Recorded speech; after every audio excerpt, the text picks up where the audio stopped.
Well, good evening. My name is Jared Weems. I'm running for school board representing districts 9 and 10. That is a good part of Russellville, the Wattsburg area, and the Lowland area. So that represents the schools of Wattsburg Elementary, Russellville Primary, Union Heights, Wattsburg, and Russellville Primary. East Ridge Middle School and East High School is the feeder school.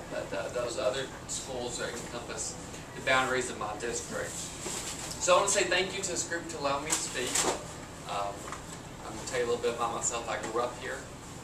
I'm a product of everyone who's a taxpaying citizen in this room. Okay. I attended the schools of Fairview Marguerite Elementary School, went there K through 5, went to Meadowview Middle School 6th through 8th grade, and graduated in Morristown East in 2012. I graduated Walker State Community College in 2015. Graduated the University of Tennessee in 2016, and I graduated Lincoln Memorial University in 2019. I'm an anesthesia provider at the hospital. I put people to sleep every day, ages less than 1 year old to over 100. I put in epidurals for laboring patients and provide C-section care where anesthesia is needed. When I graduated from Lincoln Memorial University, I went to work in Kentucky, Somerset, Kentucky. I spent a couple of rotations there as a student, loved the area, and I told myself, you know, I didn't want to look back 20 years from now and say, well, what had happened if I just moved away, if I didn't move away? So I moved away, and I knew that Hamlin County was going to be my home. So I started looking for jobs, and thankfully, within a year, a job came open at Morristown Hamlin Hospital. And that's where I am. I've been there for a year and 3 months, and I love it. I'm going to be there for a very long time. You know, it's something different about being able to take care of the people in our community and be able to put them to sleep. And when it comes to surgery, it's the most vulnerable time of your life. You know, it's a very serious job, and I take that very seriously in myself. And I think that's one of the qualities that we need in our school board. We need people who can make decisions. For me, it has to be sometimes split-second decisions. And I feel that CRNAs and the nurse anesthetists are leaders in the operating room, and we need that same leadership in our school board. So let's talk about why I'm running. So, like Linda said, Janice Vaughn has held this seat for 24 years. It is my personal opinion, no one should hold a seat for 24 years. I don't care who you are. I believe that I'm a term limits kind of guy. You know, I don't see myself, if elected, if I don't feel like I'm doing the job to the standard of the way the people that I represent, I will not run again. You know, we need people who want to be in this position, not for the title of it. And so back when the mask mandate came up, it was March 2021. It's when I came back here to work. I decided to attend the forum at Morristown East. It was a mask mandate meeting. And it was there where I saw that Janice had voted against, or voted for the mask mandate. And that's something I believe in. We'll go ahead and get this out there. I believe in freedom of choice. You have the freedom of choice. You want to wear a mask? Absolutely. You shouldn't be discriminated for wearing a mask, but it should not be mandated. Same thing for the vaccine.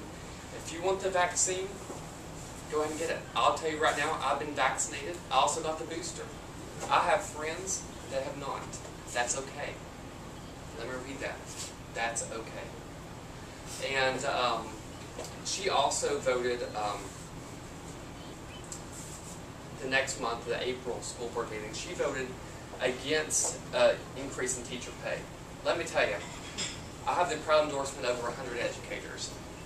And they moved mountains during COVID. They worked their tails off to adapt to the mandates that they were provided, the situation they put in, and she had the integrity to vote against that. That's not what I want. In addition to that, she voted against the expansion of SROs in her middle school.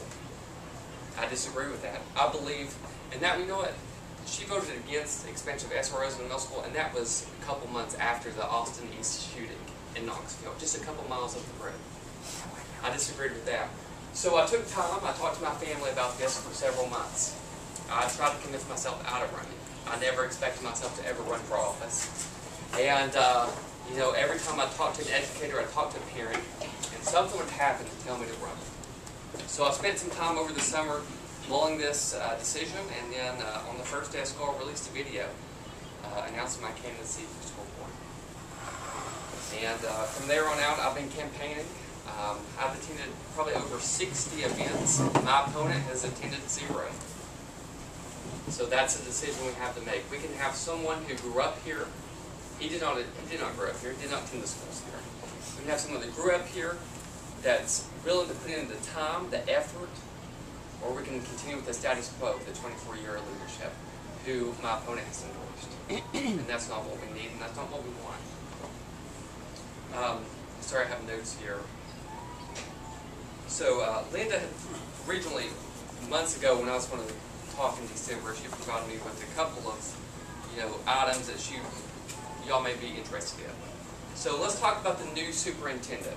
As you know, we have our school board is currently searching for a new school superintendent. On what I know about this is they've hired an independent firm to come in and to narrow candidates down to about 5 or 6. And this guy that they're using has interviewed each school board candidate, and they're going to narrow it down, and evidently they're going to have a public forum. Nothing like that to be announced. Of course, if that does, I'll announce it on my Facebook page and I'll let you all know. But what's important about this is Hamlin County is not the only county looking for a school superintendent. Our neighbors, Jeff County, is looking for a school superintendent. Our neighbors in Sevier County are looking for a school superintendent. Our neighbors in Knox County are looking for a school superintendent. So what does that mean? That means our candidates, frankly, are going to be watered down. Okay? And I'll go back to that, but that comes to fruition of what my priorities are and what we need in the next school superintendent. My #1 attribute in our next school superintendent is someone that knows the demographics of our community. A little bit more about myself. I grew up in a blue-collar family. I watched my father work up to 60 hours a week in a hot factory. He's worked at Reynolds Jeffrey Chain for over 30 years now. My mother's here tonight. I watched her go back to school and become a registered nurse when I was in elementary school. She was an office manager of a chiropractic clinic. She went back to school to become a registered nurse, and the first college graduate in her family. So I'm a product of hard work. I'm a product of the American dream. And I know that's a luxury to many of the students in our county. I don't know if you know this, but about 45% of our students don't live with their biological parents. So that's significant. That hit home with me. We need someone that knows our demographics. We need someone that knows our community. I grew up here, I attended the schools here, and that's something my opponent can't say. So the #1 attribute when looking for the next school superintendent, someone that knows the demographics. Next one, experience. Someone who has a track record of wherever they go, they've had success. And I say experience over degrees. I know our school board, I already know, they're going to pick someone that's not from here. They're going to care that they have titles, they're going to have the doctorate degrees, they're going to have all that. But to me, I want someone who has experience over the degrees. Okay? Someone who has a track record. The other attribute is they're good at developing relationships. Our current superintendent, I'm a big fan of him. I don't know, I mean, that may differ from you. Perry has done a great job. I think he has. And, he's been good at going to county commission meetings and getting us the funding that we need for our schools. He has. That's really good compared to the others. Now, you may differ with him on specific issues, but in general, he has been able to get us the funding that we need for our schools at the end of the day. So I think those are the 3 big attributes. Sorry, Lynn, if I keep on going over, and if I keep on rambling, just cut me off. The next is taping, recording for a school board meeting. So I don't know if you've been following my campaign. I go Facebook Live after every meeting. I will continue to do so if elected. But my goal is I hope to transition from me going Facebook Live to have recordings of the meeting where people can go back and watch. Okay? And I think that's important, not just because of COVID. You know, COVID came along, and if you didn't feel comfortable, like I said, if you didn't feel comfortable coming to the meetings, I understand. You know what's best for yourself. So being able to go back and watch the meetings is great. But let's talk about these parents. Let's talk about these parents who have ball games on the Tuesday night. Let's talk about these educators who work 7:30 to 4 o'clock in the evening, and you expect them to come back to go to a meeting? No, it doesn't make sense to me why they're not recorded where our public can come view it. I will push, that was going to be one of the first things if elected that I'm going to push for, is making sure that our school board meetings are recorded and accessible to our community. School budget. So I'm going to tell you, I'm a lifelong conservative. You know, I strongly believe in the simple economic principle of you don't spend more than you have. Okay, I will always advocate for a balanced budget, encourage reviewing programs and expenditures, you know, that benefit our students, and what is not working, cut it out. And that's just it. If we're going to make the most of our resources, make the important decisions, then we need to make sure that everything is being supported, and we need to look at the data. Numbers, unless they're manipulated, do not lie. So good data and not just guesswork and faulty assumptions. A good balanced budget at the end of the day is what I want to support. Linda had mentioned guidance counselors and school resource officers. So another big thing I'm going to push in addition to the recording of the meeting is our mental health of our students and our educators. COVID has caused a big effect of them.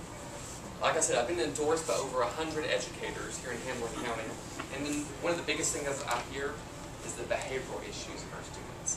That routine they have, getting up, going to school, that's been affected. That affects the way the mentality that they do when they come to school and everything. So I support in making sure that we have enough guidance counselors, and they're the professionals. They're educating their field. Let's give them the resources, what they need to try and reel our students back in and get them back on a normal routine. That is important. The next issue is allowing pertinent public comment or school board meetings. Yes, if at the end of the school board meetings, if anyone has a comment, pertinent comment, they want to provide, absolutely let them.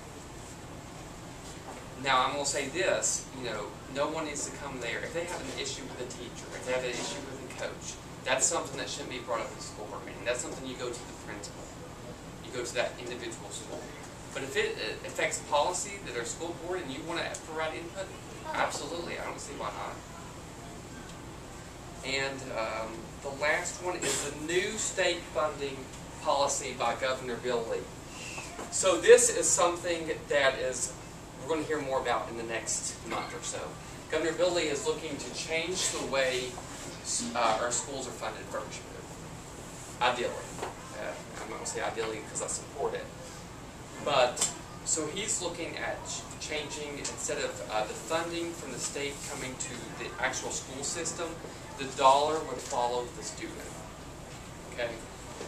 So there's a huge formula that they're looking to use, and a certain amount of dollar would follow that student. So if you wanted your kid to attend a private school, that money would follow them to the private school. It would take money out of our public schools and push it to wherever the parent wants to send their kid. To me, that's not right. Like I said, I'm a Republican. I've been a Republican since I was 18 years old, but this is something I disagree with. And this is going to be something that, again, is in the very early stages, but that's going to pull money out of Hamilton County. And I just don't agree with that. So that's about all I have. Thank you so much. Thank you so much. I do have, if you do live in Russellville, Wattsburg, I have campaign signs. We're going door knocking this Saturday if you're interested. So, we'll take any help we can get. Thank you. Thank you.